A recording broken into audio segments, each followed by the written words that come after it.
What's up, guys, and welcome back to Moaning. If you guys are new here, then what is up? My name's Erica. Hey, yeah.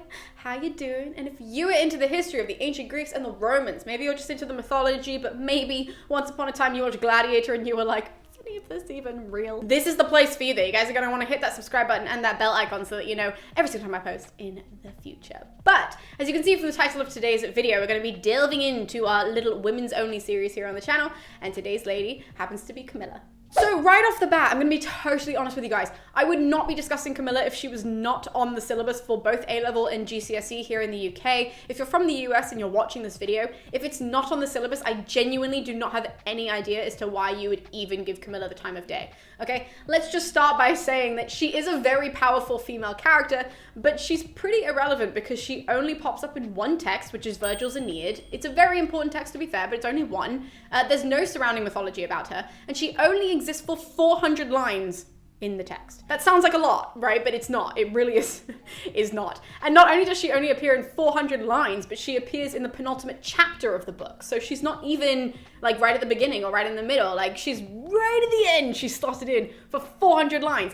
And she's only included just to then be killed. What was the point of that? But either way, whatever. I'll be getting into all of that in the video. So why don't we just roll into who Camilla is and all of that kind of boring shebang. So Camilla is our warrior maiden of the Aeneid, right? Now this is important because in Greek mythology, they had warrior maidens. They had these warrior princesses, the Amazons. That was who they were. And part of the purpose of this book is that it rivaled Greek mythology, so the Romans had some like great mythology to like fall back on and all of that kind of shebang. So they also needed a warrior maiden, and so therefore Virgil included Camilla. So her epithet is warrior maiden, but once again she dies, so I don't know why it's important, but either way. The first time we see her is actually when she's approaching the battle. So there's a battle that's about to happen. You don't need to know the whole context for this, whatever. So there's a battle that's about to happen, and Camilla is going to be fighting on the side of the Latins. So it's the Latins versus the Trojans. Camilla's going to be fighting for the Latins. We're supposed to be rooting, by the way, for the Trojans this entire time, but Camilla's over here. So there's a moment where we're all like, Latins can win, that would be fine because they have a warrior princess. So Camilla shows up and she meets with the leader of the Latins, who's this guy called Turnus, and she's on her horse. And a very interesting description is that the second she gets off her horse, her whole army of Volscians also get off their horse, which I love that little detail about Camilla because it just shows the authority that she had among these warriors, which I was like, hell yeah. What a boss. I mean, like, come on. So she hops off a little horse and she goes to talk to Turnus and she's like, hey, I know that you're the leader around here. I know that you're like, you know, like the overall like top dog type of thing. But in regards to this battle, if you want us to go in first to see what they're made of, to see if the army is even strong or whatever it is, we can go in and do that and then come back and report to you so that you don't have to waste your energy. Like, I got you, don't worry.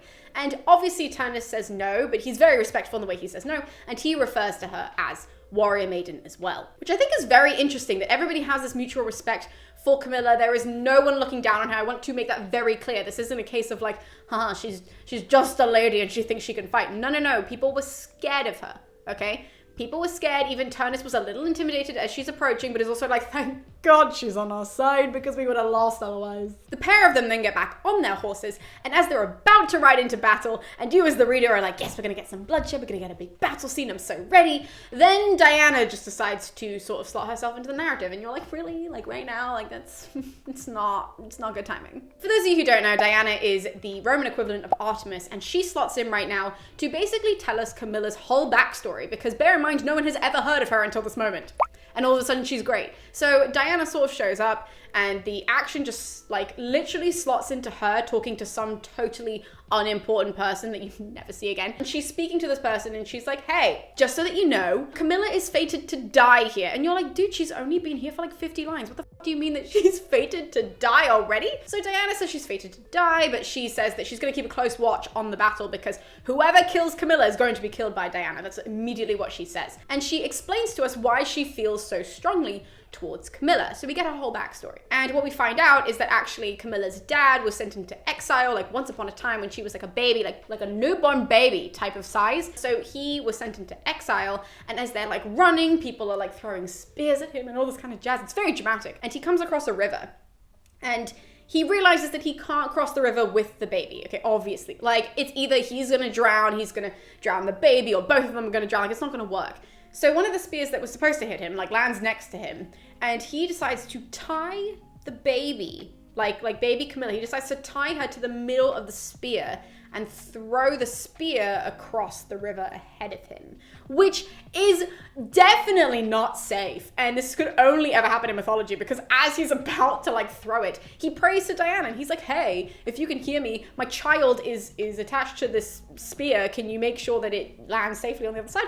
And Diana, I don't know how, she happens to hear it as well. And she's like, yeah, dude, no problem. So she safely guides the arrow to the other side. And I know that you guys are probably thinking, well, where the hell is Camilla's like mom? Because like, well, why is it just the dad like saving the day? So Camilla's mom was killed, and that's actually where she got her name from. So her mom was called Camilla. They're not very original when it comes to names. So she was called Camilla, and then they just dropped the S to name their daughter Camilla. Anyways though, back to the action. He swims across the river, gets to the other side. Camilla's safe, and so then they end up just living in the mountains, right? She's literally like one of the OG like Mowgli type of stories where she grows up as like this scary mountain fighter. Like she's described as being so at one with nature that instead of wearing a cloak like normal people would wear a cloak, you know, when it gets cold or night or whatever it happens to be, she wore a tiger skin. Literally, she's described as wearing a tiger skin on her back. And it's just like, damn, that whole image is just like, what a beast. As she gets older though, her dad like really wishes that she would, you know, get married and go and have a normal life, go back and like live in a city and like that type of stuff. And Camilla basically rejects it because she knows the story of when she was a baby, how Diana saved her. So she decides to dedicate her life to serving Diana. So that means that she swears a life of chastity and she decides to fight because Diana, same as Artemis, they are hunting goddesses, right? In both Rome and Greece. So that is what Camilla basically swears her whole life to. And this is why Diana completely like is obsessed with Camilla and is like, I know someone has to hurt my baby, but as soon as they do, I'm killing them and they're gonna die. And only now, after that little interjection, do we go back to the battle, which thank God, because honestly, you're reading it and you're like, yeah, this is interesting, but also like, we only just met her. Like, bear in mind, guys, we only just met her, and then we find out her whole life story, and then we go back to the battle, which is really what we were there for. Like, but either way, so we go back to the battle, and Camilla is like riding off into the middle of the battlefield, and people are scared as shit. Okay, I want to highlight this. Once again, no man is standing there going, oh, just a woman in battle, I can kill her. People are running. They see her, and they're like, actually, I'd rather not deal with that. And she's described as being so powerful and so good in battle that she's good at both long range and short range. So she has two different weapons. This is very cool, okay? She has two different weapons. She has a bow and arrow, which is supposed to be gold, and it's given to her by Diana at some point in her life. So she has that, and every time, Virgil says that every time she pulls that arrow back and she fires it, she hits a Trojan. That is a very, very cool quote. Hold on, let me find it. The quote is from line 678. Those are the two sort of lines it's from. And it says, every dart that flew from her hand, a Trojan fell. And you're like, damn.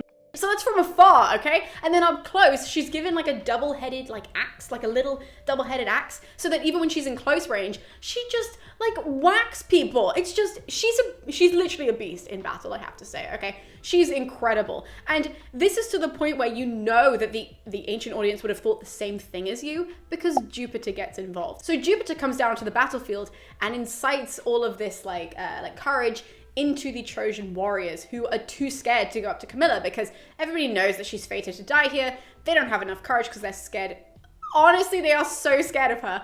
And so Jupiter has to get involved, which is not normal, okay? Other gods get involved in battle. Jupiter never does. Never. And that is why we know that the ancient audience must have also been on Camilla's side, because otherwise they wouldn't have had anybody else get involved. And you're supposed to be reminded, no, you're not supposed to be on the Latin side. You're supposed to be on the Trojan side. Like, stop rooting for the Latins, root for the Trojans. Which is definitely not how anybody left this scene. Like, I think everybody left this scene and probably left this book being like, actually the Latins are pretty cool, but like, whatever. So one of the men that Jupiter incites this like little courageous madness in is this guy called Aruns, and this is super important. So Aruns is this totally irrelevant dude, right? He never pops up again, but he sees Camilla and he's like, I'm gonna kill that bitch. That's exactly what I'm gonna do. But he knows that he has to have like a sneaky attack because she's very, very good in battle. And so lucky for him, Camilla gets distracted at this moment. And this is the dumbest thing I've ever read, okay?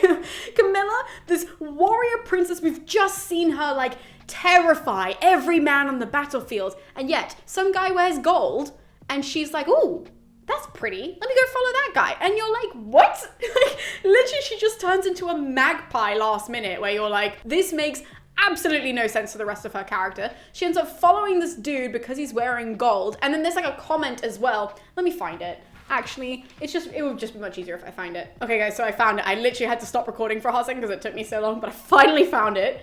And if you guys want to go and see, it's like around 780, around line 780 in the poem. And literally Virgil writes, Camilla, she picked him out in the press of battle, and blind to all else and unthinking, she tracked him through the whole army, burning with all a woman's passion for spoil and plunder. And you're just like, what the hell does that mean? Like, you're telling me that there was a whole warrior princess that was supposed to literally rival the Amazons. She was supposed to be just as powerful as the Amazons. And yet some dude wears gold. And the fact that she's a female and she must like sparkly things overshadows all of her training for her entire life. Like, what? So this is the distraction that he needs, that Aaron's needs.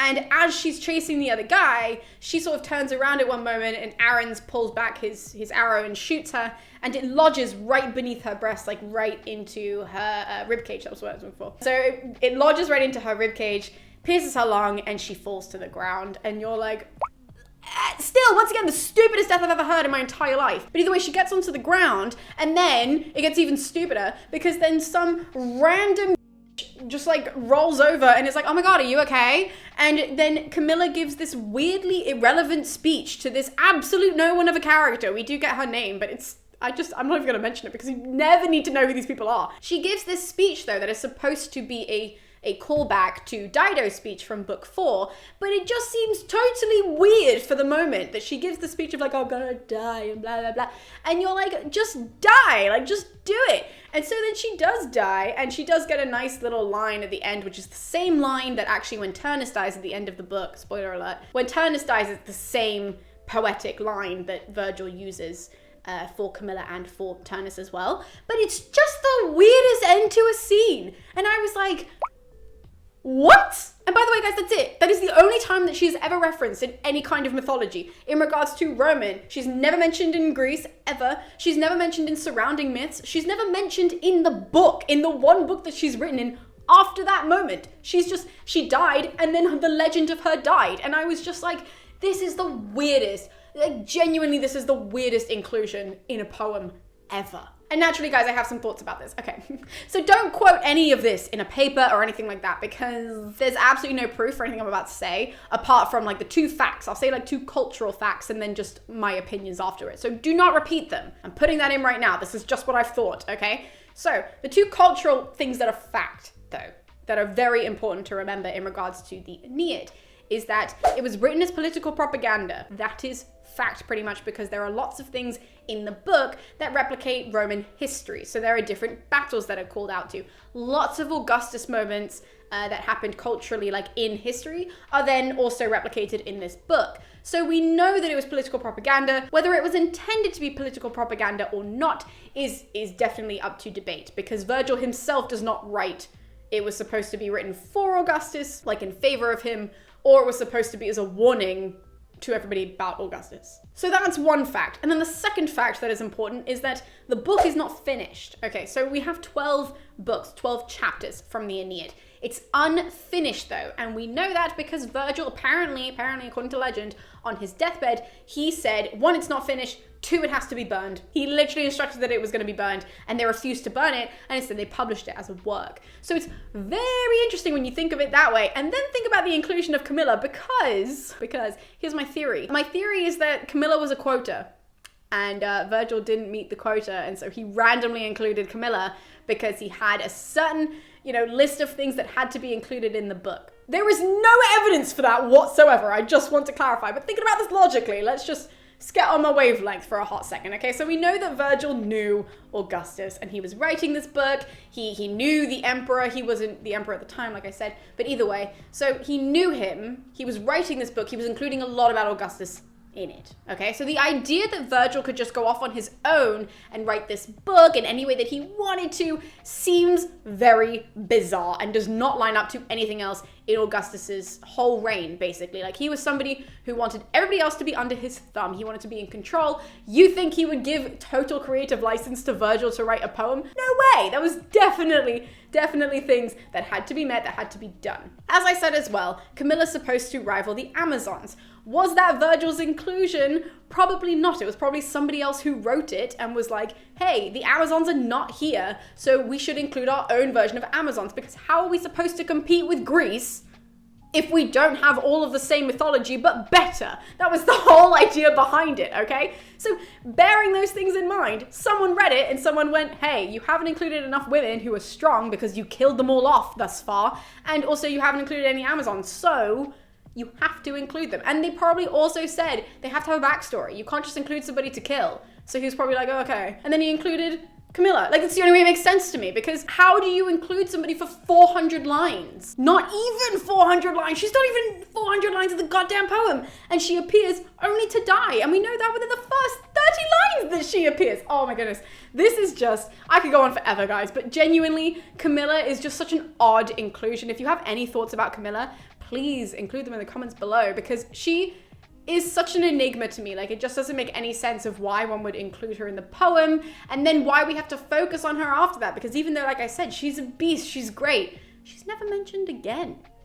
Ever. She's a complete fabrication for this book. Like, that's it. So, you know what? I'm just going to leave it there, because otherwise I'll be here forever. So that's my video on Camilla. Woohoo! There we go. That's Camilla. Hope you had fun with that. And yeah, we'll see you next time with more ladies here on the channel. By the way, if you want any more in-depth stuff, if you want any more references, you should go to my website, www.moaninc.co.uk. I include a lot more like excerpts and all that kind of stuff, so you guys should definitely go check it out. And yeah, we'll see you next time with more ladies here on the channel after you have subscribed and hit the bell icon. So once you do that, then you can go on your day, and we'll see you next week with more videos here on Moan Inc.